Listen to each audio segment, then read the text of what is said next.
ज्यांचे आपल्यावर उपकार आहेत त्या उपकारांचं स्मरण म्हणून हा अखंड हरिनाम सप्ताह तथा विशेष महान भगवत भक्त ऐश्वर्य संपन्न राष्ट्रसंत श्री भगवान बाबांच्या 60व्या पुण्यतिथीच्या निमित्ताने 5 तप या पुण्यस्मरणाला झाले. त्या निमित्ताने या गावातील अबाल वृद्धाने अतिशय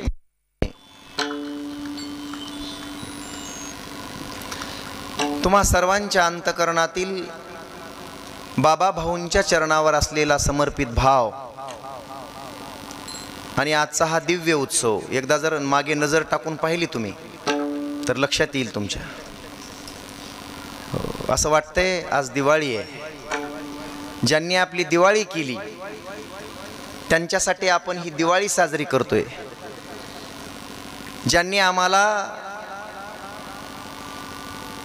भरभरून प्रेम दिलं, जगण्याचा विचार दिला आणि तो विचार जागवण्यासाठी या कीर्तन यज्ञ मंडपामध्ये उपस्थित असलेल्या सर्व माझ्या माता भगिनींच्या चरणावर साष्टांग दंडवत. लाडक्या बहिणींची पगार आलेली आहे, त्याची यादी आज होईल. मोठं काम तुम्हाला मला या सगळ्यांना करायचे. मला अगोदर वचन द्या तर पुढं कीर्तन करतो, नाही तर लाह्या वाटून निघून जातो. मला आधी पहिलं वचन द्या की हा सप्ताह पुढे चालवणार का नाही. काय आवाज यायला तुमचा? वर हात करायचे ज्यांना ज्यांना वाटतं की हा सप्ताह दरवर्षी झाला पाहिजे, वार्षिक झाला पाहिजे. होतं नितीन भाऊ, तुम्हाला वाटत तुमचं गाव नाही वाटतंय? हा, अर्थात सगळ्यांना वाटतंय की हा सप्ताह पुढे चालला पाहिजे. बरं, पुढं चालू राहण्यासाठी, सप्ताह पुढे चालू राहण्यासाठी, हा बाबांचा उत्सव पुढे चालू राहण्यासाठी मग बऱ्याच काही गोष्टींची आवश्यकता आहे. मी पाहतो 5-25 लोक रात्रंदिवस जागे आहेत. बाकीच्यांचं काय? हो, असू द्या असू द्या. आज प्रसादाला आलात तुम्ही, बाकीच्यांचं काय? हा सप्ताह चालवण्यासाठी मी काल कथेमध्ये समापनाच्या वेळी सांगितलं, सांगतेच्या वेळी सांगितलं, बाबा ज्या बैठकीत बसत असत, जिथं भोजन घेत असत, ज्यांच्या ज्यांच्या घरी बसत असत, हो, ती घरात सुखरूप आहेत आणि त्या घरांना आत्तापर्यंत काही कमी पडलं नाही. कोट्याधीश होऊन गेले माणसं बाबांचे पाय ज्या घराला लागले ते. आता बाबा शरीरानं नसले तरीही बाबा विचारानं आपल्या सोबत आहेत. बाबांचा विचार 7 दिवस, आज 8व्या दिवशी सुद्धा या पवित्र भूमीमध्ये चाललेला आहे. पुढच्या वेळी सप्ताह करायचा असेल तर मग आज माझ्याकडे नाव द्या, संतोष महाराज, आम्ही बसू, आदरणीय महाराज, आणि मग त्या टीम पाडल्या जातील. भोजनाची व्यवस्था 10 लोकांकडे, म्हणजे त्याचं सगळी व्यवस्थापन करण्यासाठी. कीर्तनाचे लोक तेच 10 असतील. इथं असं झालंय बुवा, पहिल्या दिवशी कीर्तन केलं तुम्ही पण पुन्हा दिसलाच नाहीत मला, गायबच. असं कसं? ही श्रीमंत संतांची भूमी आहे. मी तुमच्या घरी यायला निघालतो त्या दिवशी, म्हणले महाराज घरी नाहीत. बरं बरं बरं, पण तुम्ही इथं थांबायला पाहिजे 7 दिवस. ही तुमची जबाबदारी आहे आणि तुमचं आयुष्य 100% 100 पर्यंत जाणार. तुम्ही जर इथं थांबून राहिलात 7 दिवस तर उगं बसून राहा, काही करू नका ना. अशा टीम तयार झाल्या पाहिजेत. ज्यांच्याकडे जे काम आहे, पुष्पहारांचं काम, सजावटीचं काम, ज्याच्याकडे, त्या 5 लोकांनाच बोलणार माणसं, तेवढ्याच बाबतीत. दुसरं कोणीच कोणाला बोलणार नाही. हळूहळू वर्षापर्यंत हे नियोजन झालं पाहिजे.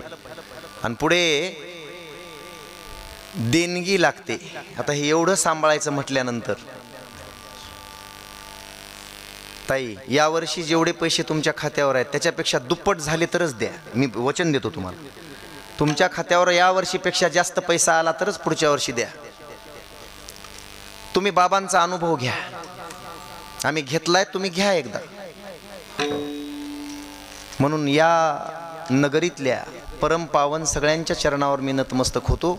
मेंढगावचा सप्ताह सामान्य नाही. ही कथा आता भारतभर आणि भारताच्या बाहेर चालली. काल 7 दिवसाची कथा भारतभर, भारत अख्खा पाहणार आहे. तुम्हाला कॉल येतील लोकांची. मेंढगाव आता महाराष्ट्राला सांगायची गरज उरली नाही. मेंढगाव गाजून गेलं. बाबांची ही पुण्य आहे, बाबांची ही पुण्य आहे.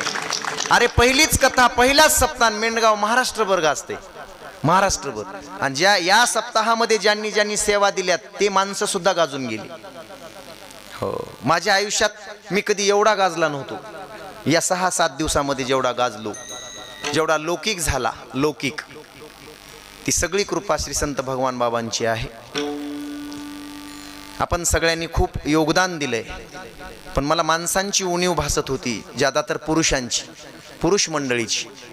कथेसाठी संध्याकाळी येत होता आपण, पण कथेसाठी उणीव भासत होती. पुढे असं नाही झालं पाहिजे. करायचं असेल तर सगळ्यांनी इथं शपथ घ्या, शपथ घ्या. आपलाच हात इथं ठेवा आपल्या गळ्यावर. कुणाकुणाला वाटते सप्ताह झाला पाहिजे, ठेवा असा हात. मी म्हणतो माझ्या मागे म्हणा. आज या काल्याच्या प्रसंगी मी शपथ घेतो की भगवान बाबांचे आमच्या 18 पगड जातीवर अनंत उपकार आहेत. त्यांची कृतज्ञता म्हणून मी या यज्ञ मंडपात शपथ घेतो की दरवर्षी 7 दिवस मला मिळेल ती सेवा मी करायला तयार आहे. आणि बाबांच्या चरणी माझा भाव समर्पित करायला तयार आहे. तन मन धनाने मी बाबांची सेवा करीन. वाजवा टाळ्या. आता शपथ घेतली नाही ते सुटले. ज्यांनी भगवान बाबांची शपथ घेतली आणि त्यानं जर पुन्हा पाठ फिरविली तर आखी त्याची कुपाटी लागली म्हणून समजा. त्याची पाठच लागली नाही, लागली त्या दिवशी कंबरच बांधणार नाही. हे अनुभव आहेत महाराज. हो, एवढं दातृत्व, एवढं नेतृत्व, एवढा संघर्ष, एवढी जिद्द तुमच्या माझ्यासाठी ज्या संतांनी केली, माऊली ज्ञानोबारायांपासून श्री संत भगवान बाबांपर्यंत. मग आम्ही त्यांच्यासाठी काहीतरी देणं आहे, आम्ही त्यांच्यासाठी काहीतरी दिलं पाहिजे.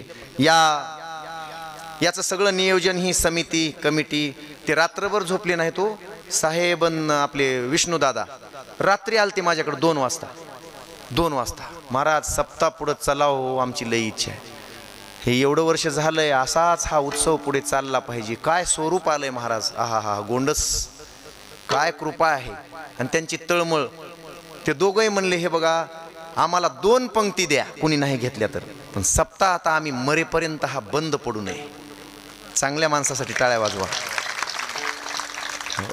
किती तयारीची माणसं आहेत. 4-5 जण तर मला सांगून गेले, महाराज सगळं झाल्यानंतर नियोजन कुठं कमी पडतच असेल तर आम्हाला कॉल करा, लगेच तुमच्यापर्यंत पाहिजे ती मदत मिळून जाईल.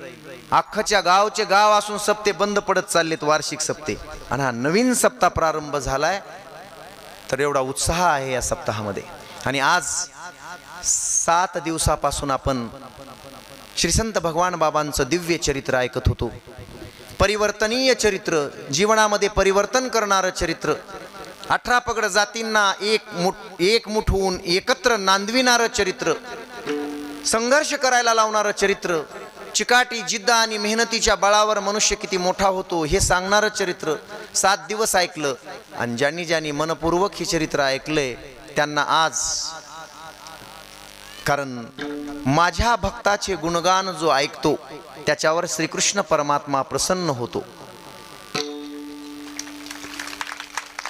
7 दिवसाची तुमची माझी सेवा.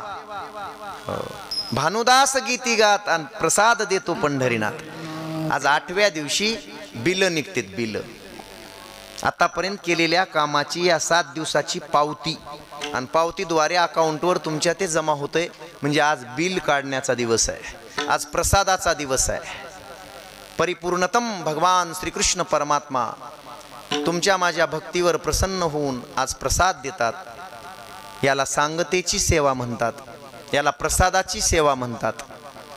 पहिल्या दिवसाचा कीर्तनकार थोडा बांधलेला असतो आणि आजचा कीर्तनकारही थोडा बांधलेला असतो. म्हणजे रुमालानं नाही, वारकरी संप्रदायाच्या मर्यादेनं बांधलेला असतो. पहिल्या दिवशीच्या कीर्तनकारांनाही मंगल करणारा अभंग घ्यावा लागतो आणि आजच्या कीर्तनकाराला श्रीकृष्ण परमात्म्याचं चरित्र उच्चार करणारा अभंग घ्यावा लागतो. कारण काला आहे आणि काल्यात काय उच्चारलं जातं? चरित्र ते उच्चार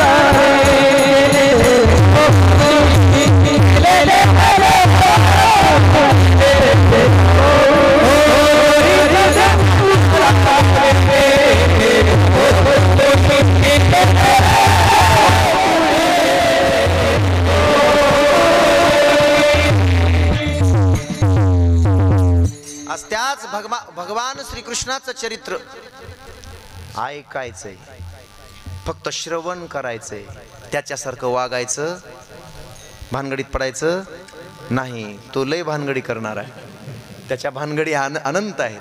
कारण तुम्हाला मला मर्यादा आहेत. आपण जीव आहोत, तो देव आहे. त्याच्यातून आपल्यात फरक आहे. गुरुजी फरक कोणता? श्रीकृष्ण परमात्म्यानं जे केलं ते आपण करू नये. फक्त त्याच्या चरित्राच्या श्रवणाने आपलं चारित्र्य घडतं. देवाच्या आणि संतांच्या चरित्राने मनुष्याचं चारित्र्य शुद्ध होतं, चारित्र्य घडतं. संतांचं चरित्र आचरावं, रामचंद्रांचं चरित्र आचरावं, पण श्रीकृष्ण परमात्म्याचं चरित्र फक्त उच्चारावं. देवे केले केले देवे गोकुळी, गोकुळात केलेलंच पुढचं नाही. 11 वर्ष श्रीकृष्ण परमात्म्याने जे गोकुळात चरित्र केलं ते उच्चारणीय आहे, श्रवणीय आहे. लोक आम्हाला म्हणतात, महाराज मग देवानं केलं, आम्हाला करायला काय हरकत आहे? देवानं 12 गाव अग्नी गिळला होता, तुला बिडीचा एक चटका दिला तर 3 उड्या मारतो. म्हणून आम्हाला ते करणं अशक्य आहे, शक्यप्राय नाही. लोक म्हणतात बम बम बोले कैलाश के राजा, चिलिम भरा है ताजा ताजा, दम लगाने तू आजा आजा. आता हे कुठल्या शास्त्रात आहे मलाही अजून कळलं नाही, पण लोक म्हणतात. आणि लोकांना काही शंकराचे मंदिर काळे काळे कुळकुळीत करून टाकले, हो, फुकून फुकून.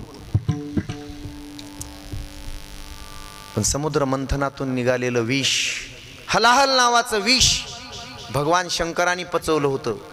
तुम्ही अगोदर करा, काय करायचे बम बम भोले, तुम्हाला करायचे ते करा, पण अगोदर 1 लिटर तणनाशक तरी पिऊन बघा, जगलात तर पुढे करा. म्हणून फक्त आज श्रीकृष्ण चरित्राचा उच्चार करायचा असतो.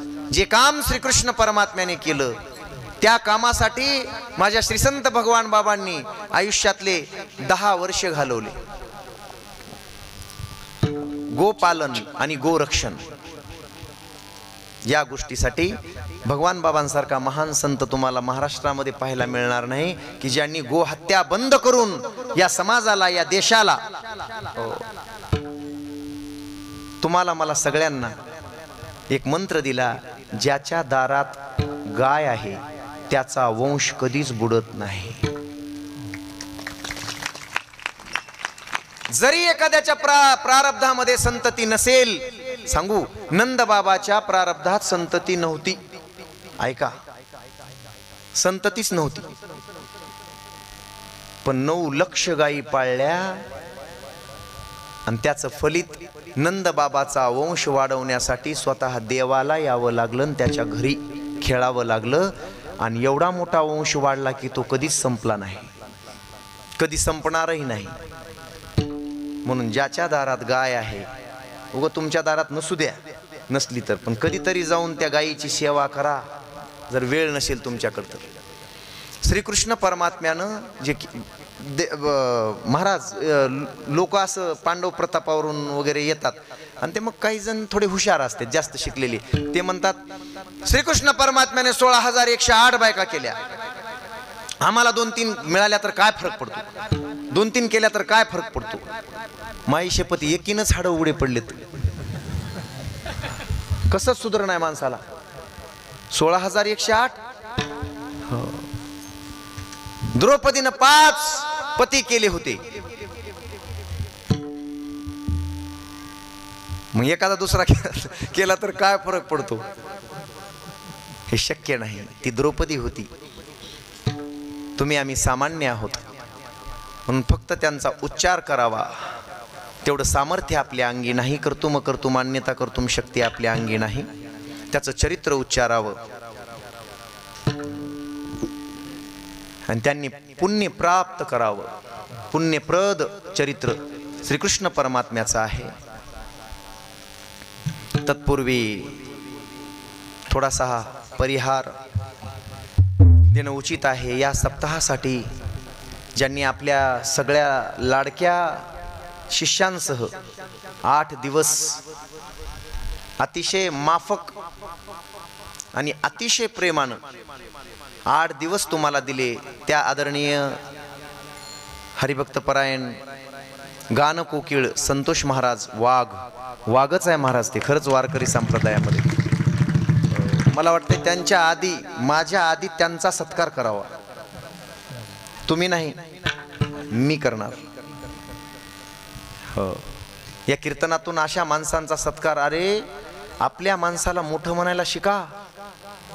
आपल्या माणसांना मोठं म्हणायला शिका. एवढं रत्न दिलंय तुमच्या भागाला भगवान बाबांच्या कृपेनं. अशा माणसांना मोठं करा. पण इथंच कमी पडते ही माणसं. अशा माणसांचे सत्कार करा. त्यांचा मोठेपणा गा. मोठे झाले पाहिजेत ते. त्यांच्या बरोबरीला ज्यांनी चाल गायली आदरणीय कृष्णा महाराज.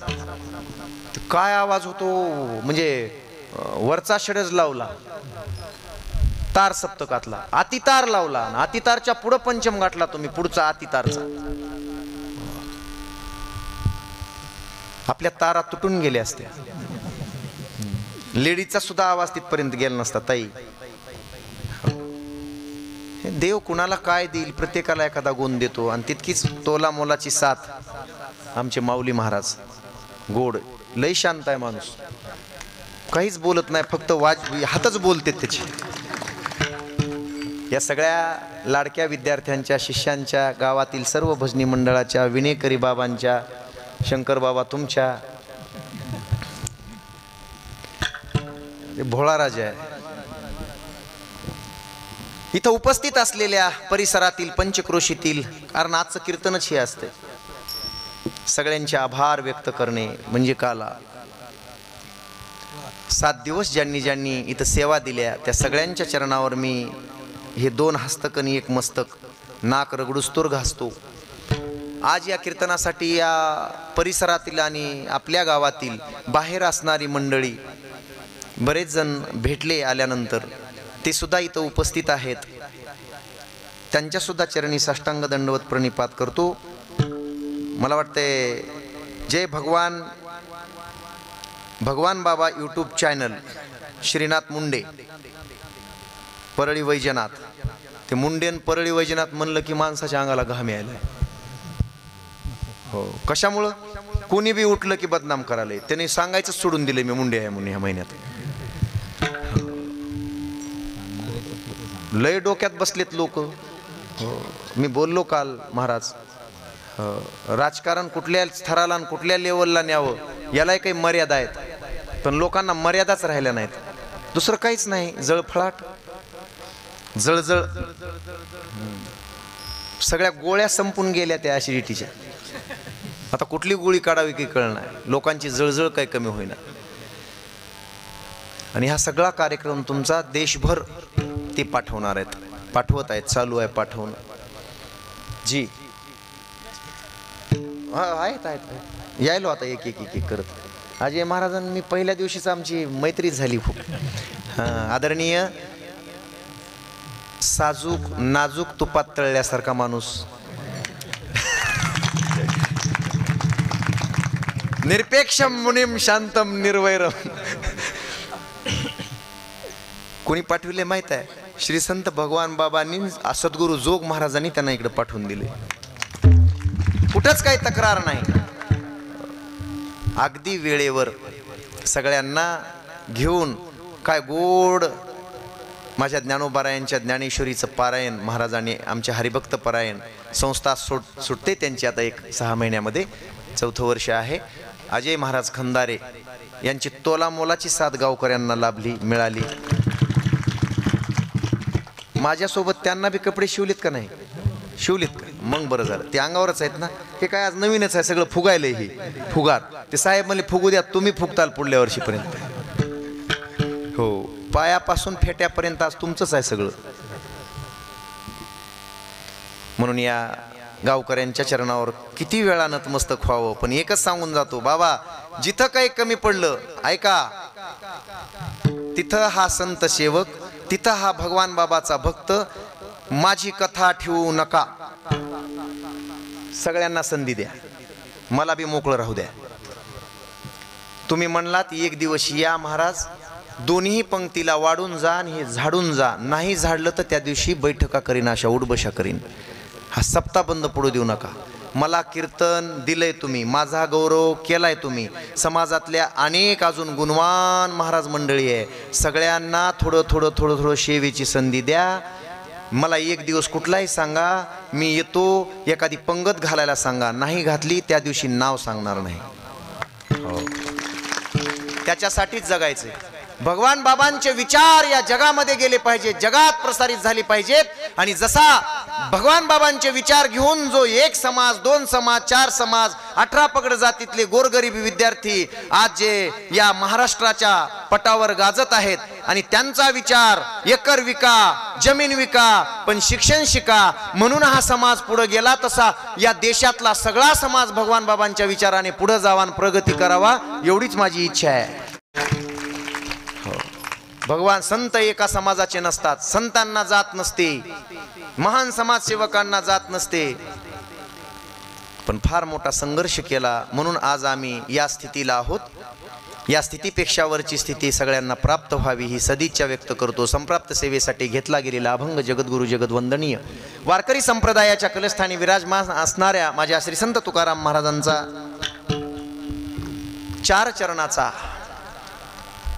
काला प्रकरणातील अभंग असून या अभंगाच्या द्वारे जगद्गुरु तुकोबाराय काल्याचं वर्णन करतात. ज्या काळामध्ये गरज होती आजही गरज आहे, आणि ती गरज तेव्हा तुकोबारायांनी बोलून दाखवली होती. श्रीकृष्ण परमात्म्याच्या काळा सुद्धा या भारतावर अनेक आक्रमण होती, नव्हती असं नाही. तेव्हा सुद्धा अन्याय अत्याचार चालू होता. आणि त्यांच्यासोबत लढायचा असेल, संतोष महाराजाबरोबर चाल म्हणायची असेल तर तितकी साधना करावी लागते. शरीर तितकं बळकट पाहिजे, अंगात तेवढी ताकद पाहिजे. पण त्या गोकुळामध्ये गोकुळातही लय सेवा दिली हो महाराज. सगळ्यांना ह्या 4-5 माझ्या बहिणींनी खूप सेवा दिली 7 दिवस. ऐका, तेवढ्या तोलामोलाची माणसं पाहिजे. पण आज जर पाहिलं समाजाकडे तर खरंच हा अभंग मला वाटतो पुन्हा पुन्हा घ्यावा. त्याही काळाचीच अवस्था होती. कंस, चाणूर बलाढ्य शत्रू होते, समाजावर आणि जनतेवर अन्याय करणारे होते, शेतकऱ्यांवर कर लादणारे होते.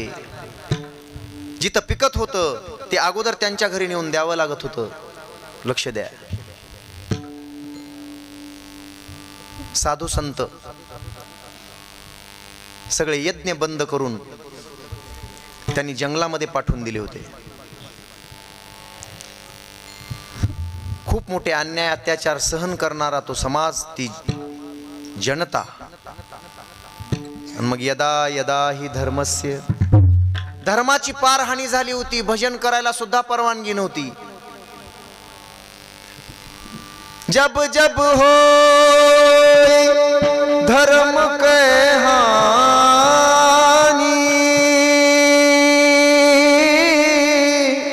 मारे ही असुर अधम अभिमानी. आणि या असुरांना मारण्यासाठी परमात्मा प्रगट होत असतो.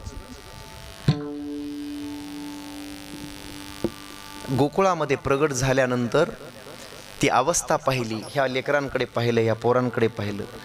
पोरो, तुमच्या गुरुजींकडे पाहत जा. गुरुजी कोणता व्यायाम करते ते लक्षात ठेवी जा. भगवान बाबांच्या चरित्रातून शिका. दररोज पहाटे 4 वाजता उठून व्यायाम करणे, नदीवर जाऊन पोहणे,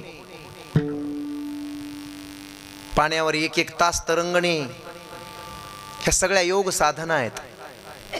बलदंड शरीर ज्या भगवान बाबांनी स्वतःचा आधी बनवलं. शरीर माध्यमम खलु धर्म साधनम. शरीर चांगला असेल तर धर्माचं काम करता यायला तयार नाही, बसता येत नाही. सगळं खाणं पिणं सगळं रासायनिक होऊन गेलं, त्याचे हे परिणाम आहेत. घराघरात दवाखाना आहे, घराघरात मेडिकल आहेत. श्रीकृष्ण परमात्म्याने ते सगळं पाहिलं. बाबा, मी आता जन्माचा विचार करीत नाही. आपल्याकडे वेळ फार कमी आहे. 1 तासात मला थांबायचंय. 4 शब्द नाही पोटात पडले तर 4 घास तरी कुणाचे काढू नयेत. आणि इतकं सुंदर स्वयंपाक कालपासून तयारी केली आहे. 7 दिवसाच्या शेवीचा तो प्रसाद अतिशय उत्तम तयार केलाय. धन्यवाद आहेत बुवा या गावाला. श्रीकृष्ण परमात्म्याने खेळता खेळता त्या पोरांकडे पाहिलं, पोरांना बोलवलं. बाबा, आणि ते पोरं त्याच्या जवळ आल्यानंतर ते चमचम चमकणारे गाल, हो, त्या गालावरचं तेज, डोळ्यातलं तेज, सफरचंदासारखे गाल पाहिल्यानंतर दादा ते सगळे पोरं म्हणाले, कृष्णा तुझी गाल किती चमकतात रे, काय खातोस रे तू? कृष्ण परमात्मा म्हणाले, मी लोणी खातो, लोणी. किती पोरांना मिळते रे लोणी आता? दररोज 1 चमचा तरी लोणी मिळते का तुम्हाला? चमचा मिळत असेल पण लोणी नाही. ज्याला कांती निर्मळ करायची आहे, कांती तजेल करायची आहे, त्यांनी रोज 1 चमचा तरी लोणी खाल्लं पाहिजे. लोणी आता फक्त ब्युटी पार्लरमध्ये लोणी आहे, पण ब्युटी पार्लरमध्ये ते गालाला लावून चमकवित ते, पण ते आत गेलं पाहिजे, शरीरात खाल्लं पाहिजे. मी लोणी खातो, लोणी. कोण देतं रे तुला लोणी? माझी आई देते मला लोणी. दररोज दररोज. श्रीकृष्ण म्हणाला, तुम्ही असे कसे रे सगळे काडी पहिलवान? तुम्हाला तुमची आई जेवायला देत नाही का? देते का? काय देते? काय खातोस? काय खातोस? चुरमुरे. हो, पाव खाऊन आतपाव झाले सगळे लेकर आता. ते पोरं म्हणाले, देते ना. काय देते? पोटभर देते का? ते म्हणले, पोटभर देते. काय आहे महाराज? काही गोष्टी पोट भरणाऱ्या असतात पण सकस नसतात. सकस नसतात. काही गोष्टी सकस असतात पण त्यानं पोट भरत नाही. तुम्ही काय खाता रे? त्यांनी सांगितलं, आम्ही ताक आणि भाकरी खातो. शास्त्रांनी ताकाला आसार सांगितले.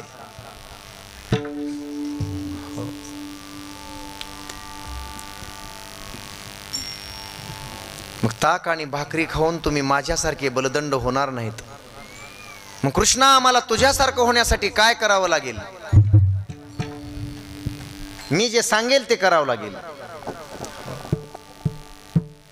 तू सांगशील ते आम्ही करायला तयार आहोत. सांग काय करावं? कृष्ण परमात्मा म्हणाले, तुम्हाला जर पोटभर खायचंय तर माझ्या मागे यावं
खायचंय? संतोष महाराजांच्या मागे जावं लागेल. पोटभर. कशानंही पोट भरत नाही. सांगू, संसारात आयुष्यभर राहिल्यानंतर सुद्धा माणसाचं पोट कधी भरत? कुणाचं भरलंय सांगा? प्रातस्मरणीय गुरुवर्य मामासाहेब दांडेकर म्हणायचे. ते म्हणायचे की आतापर्यंत देवानं किती दिलंय तुम्हाला याचा कधीतरी विचार केलाय का? बोला ना. कधीतरी विचार केलाय? देवानं किती दिलंय तुम्हाला आतापर्यंत? असा एक तरी मनुष्य दाखवा की त्यानं एक चिठ्ठी लिहिली, अशी एक पत्र लिहिलंय देवाला आणि नेऊन देवासमोर ठेवलंय. बस बस देवा, भरपूर दिलंस. जाणकारांना कळेल. विष्णुदादा, सायकल मिळत नव्हती, मोटरसायकल मिळत नव्हती, 4 व्हीलर दारात उभी असल्यानंतर सुद्धा अजून कशाची आशा आहे? कोणी आतापर्यंत देवाला, कोणीतरी कधीतरी म्हणावं, बस झालं देवा, भरपूर दिलंस. भक्त सुदामाची कथा ऐकावी. देवा भरपूर दिलंस. दिया सो बढिया, न दिया सो बढिया, डबल बढिया. कधीतरी देवाजवळ जाऊन हे म्हणा की आता मला बाकी काही नको, हे दिलंयस ना, खूप झालं, आता तुझी फक्त भक्ती, तिचीच इच्छा आहे. संसारात कधी पोट भरत नाही आणि परमार्थात माणूस कधी उपाशी मरत नाही. म्हणून परमार्थ गोड आहे, परमार्थ सार आहे, संसार आसार आहे. घरी ताकाचे सरोवर, येथे नवनीताचे पूर. इथं पूर आहेत नवनीताचे. नवनीत म्हणजे लोणी, हो, जे सार आहे, दह्यापासून मंथन करून काढलेलं सार आहे, ते सार घ्यायला मिळतं इथं आल्यानंतर. कृष्ण परमात्मा म्हणाले, माझ्या मागे यावं लागेल. सांगू, समाजाची प्रगती व्हायची असेल कुठल्याही, कोणत्याही, तर छत्रपती शिवरायांच्या विचाराने, छत्रपती शिवरायांच्या फोटो डोक्यावर घेऊन कधी समाजाची प्रगती होऊ शकत नाही. शिवरायांनी तुम्हाला मला जो विचार दिला, कोणता? माझ्या शेतकऱ्याच्या मिरचीच्या देठालाही जर कुणी हात लावला तर त्याचे हात कलम केले जातील. शेतकऱ्याबद्दलचं प्रेम. महाराष्ट्रातली सगळ्यात सुंदर सुभेदाराची सून आणून पुढे उभा केली आणि असे हात जोडले गेले. बाई, तुझ्यासारखं सगळ्या रंभा, उर्वशी, अप्सरा, मेनकेचं सौंदर्य आटावं ते तुझ्या मुशीतून या जगाला दिसावं, इतकी सुंदर आहेस तू. पण काय करू, तू जर 30-40 वर्षापूर्वी माझ्या वडिलांना मिळाली असतीस तेव्हा, आणि तुझ्या पोटी जर माझा जन्म झाला असता तर मी किती सुंदर जन्माला आलो असतो. हा विचार घेणे म्हणजे मागे येणे, त्यानं पोट भरतंय, त्यानं पोट भरतंय.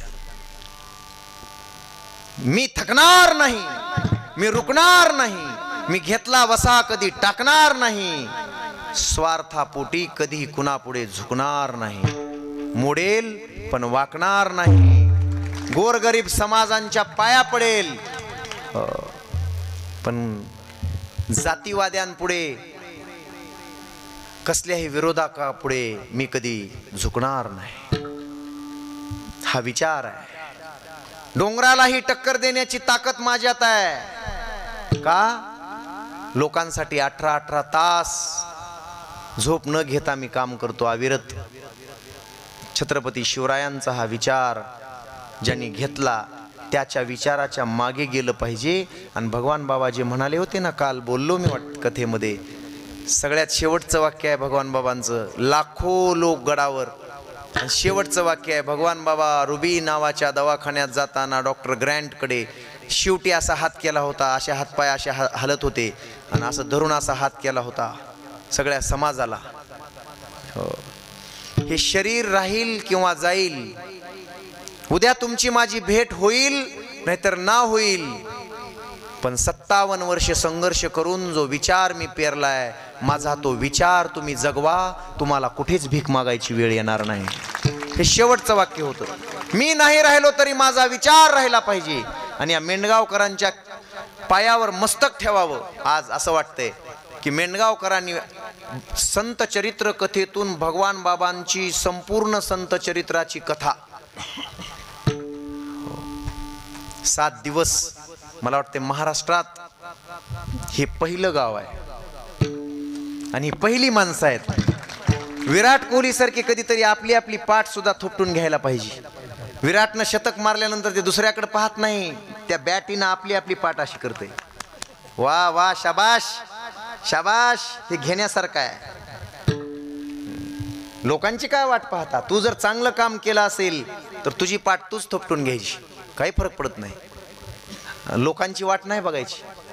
आपण चांगले आहोत हे आम्हाला कळलं पाहिजे. शतक ठोकल्यानंतर ते पाठ थपटून घेते मग उड्या मारते. अशा लोकांची काय वाट बघता? भगवान बाबांचा विचार तुम्ही जागवला नाही, जगला पाहिजे. आता कथा जगता आली पाहिजे, चरित्र जगता आलं पाहिजे संतांचं. याला म्हणतात मागे येणे. याल तरी यारे लागे. सांगू का, एकमेकातले भेदभाव सगळे बाजूला ठेवा. किती सुखाचं जीवन आहे, किती आनंदाचं जीवन आहे, नरदेह किती सुंदर आहे. फक्त भेदभाव बाजूला ठेवा. फार भेद वाढले. आणि तुम्हाला विशेष सांगालो माझ्या माता माऊल्यांनो, जास्त अलंकार घालण्यापेक्षा ह्या जिभेला चांगले अलंकार करा. शरीर सजवण्यापेक्षा, शरीर अति सजवण्यापेक्षा ही जीभ चांगली सजवा. जग तुमच्यावर प्रेम करेल, अख्खं जग. तुम्हाला कुठं जायची गरज पडणार नाही. जगच आपल्यावर प्रेम करेल. पण आम्हाला सगळं सजवता येतं, पण जीभ सजवता येत नाही. सगळं सजण्याचा काहीच अर्थ नाही. न के बराबर है ज्याची जीभ सजली नाही.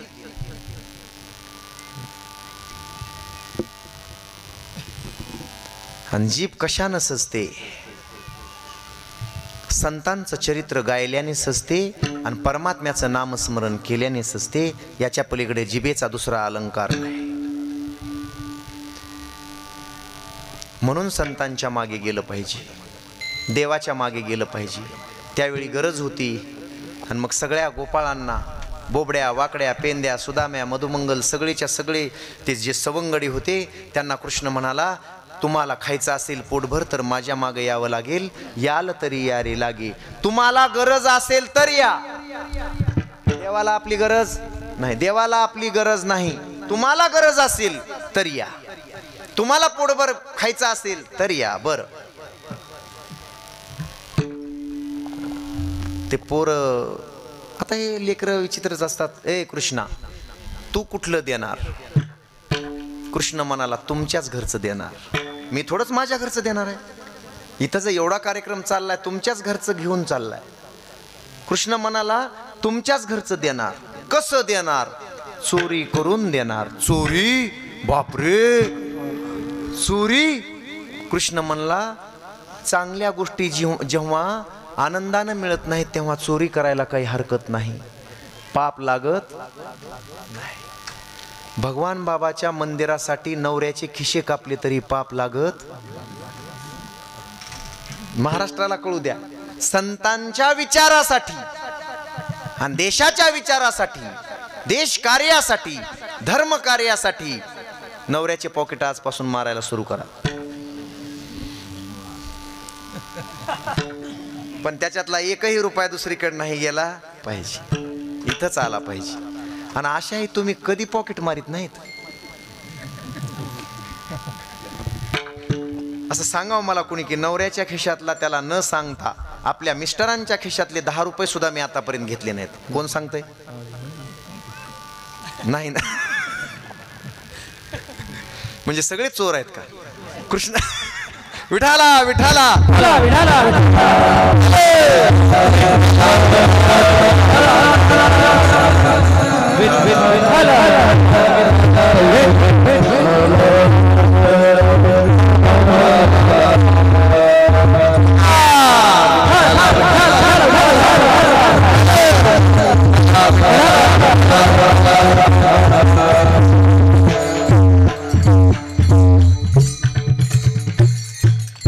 कृष्णा तू कुठलं देणार रे?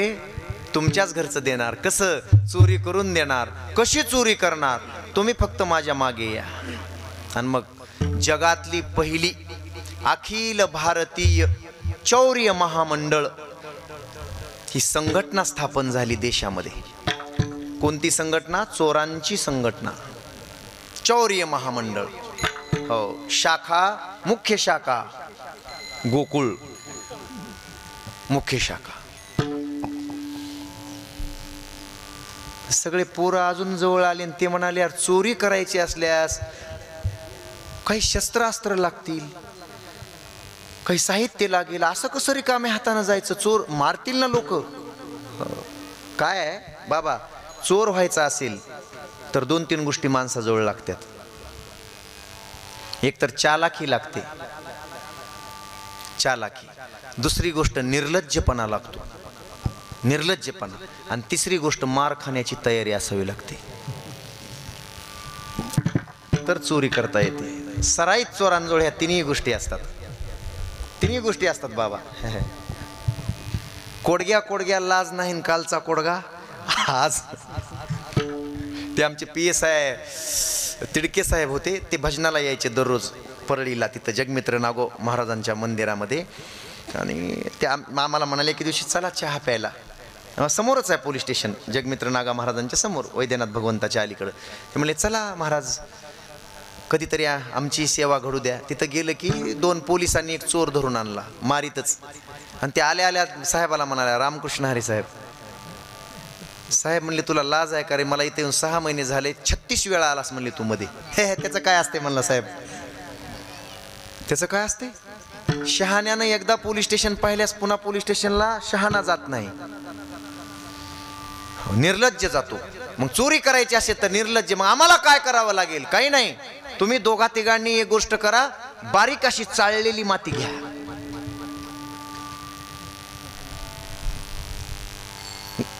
वस्त्रगाळ केलेली माती. दुसऱ्या 2-3 सांगितलं तुम्ही सराटे घ्या, सराटे. सराटे असतात का तुमच्याकडं? जगात आहेत, कुठं नाहीत सराटे. कसा बी टाका महाराज, त्याला असं सोन्याचं तावदान करून त्याच्यावर कसा बी ठेवा, एक काटा वरीच असते त्याचा. लय सराटे आहेत आता महाराष्ट्रात आहेत, भारतात आहेत. कसंही टाका त्याला बरोबर काटा एक वर असतो. काही जण सराटे घ्या. ते पोरं त्याच्याकडे बघायला लागले अशी. कृष्ण म्हणायला लागला तुम्ही दोघांनी काट्या घ्या, तुम्ही दोघांनी खडे घ्या, असे छोटे छोटे. ते आता काही आगाव पोरं असतात. एक जण पुढं आलं असे दिदीसारखे आगाव. ती मात्र मला म्हणली, बघा बाबा आता मला एवढं कालपासून एवढं भरून आलं, त्या लिकीनं माझ्यावर येऊन स्टेजवर येऊन त्या कथेमध्ये सांगितलं, तुमच्याकडे बघितलं आणि भगवान बाबांकडे बघितलं की सेम टू सेम तुम्ही त्यांच्या लेकरासारखे दिसता. मी म्हणलं मी सेवक आहे, मी त्यांच्या पायाची धूळ झटकिणारा सेवक आहे. भगवान बाबा कुठे? मला काटा मोडला, काटा इतका काटा जर टोचला तर माझ्या डोळ्याला टचकन पाणी येते. स्वतःच्या शरीरापासून स्वतःचं लिंग एका झटक्यात काढून टाकणारी दिव्यता जगामध्ये करणाऱ्या भगवान बाबांना किती वेदना झाल्या असतील, पण समाजाच्या भल्यासाठी त्याही सहन केल्या. याला क्रांती म्हणतात. नुसत्या सहन केल्या नाहीत. अरे जो श्रीकृष्ण परमात्मा, कथा माहित आहे सगळ्यांना, एका तुळशीच्या पानाने सगळ्या राण्यांच्या अंगावरचं सोनं ठेवलं होतं. नारदांसाठी ती सोने तुला चालू होती देवाची, पण इतकंही तसूभर सुद्धा देवाचं पारडं वर उचललं जात नव्हतं. आणि शेवटी एक तुळशीचं पत्र, एक पान ठेवलं तर माधव झाला बरोबर. तुळसी पात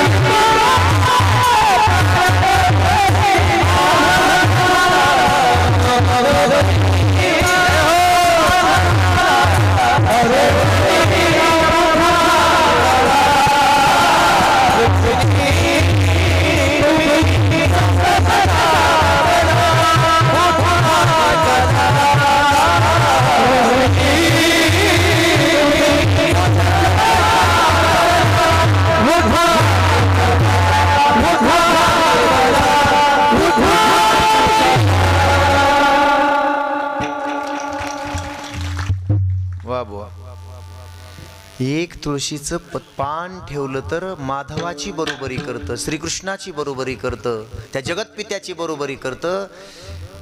पण बाबाच्या शरीरातल्या इंद्रिय बाजूला कापून फेकल्याबरोबर जे रक्ताच्या धारा लागल्या आणि ज्या चिळकांड्या उडाल्या, आताही एवढाल मोठे बुड आहेत त्या तुळशीचे, 60 वर्षानंतर सुद्धा त्या तुळशी तिथंच आहेत. जरी तलाव झाला तरीही रक्ताच्या प्रत्येक थेंबामध्ये देवाची बरोबरी करणारं सामर्थ्य भगवान बाबांच्या रक्ताच्या प्रत्येक थेंबात होतं. रक्ताच्या प्रत्येक थेंबामध्ये देव होता.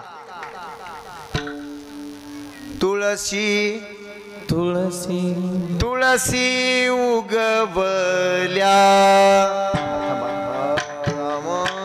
तुळसी उगवल्या, रक्त सांडले जेथे, धावून आले देव, धावून आले देव, अभय जेथे. आरती भगवान बा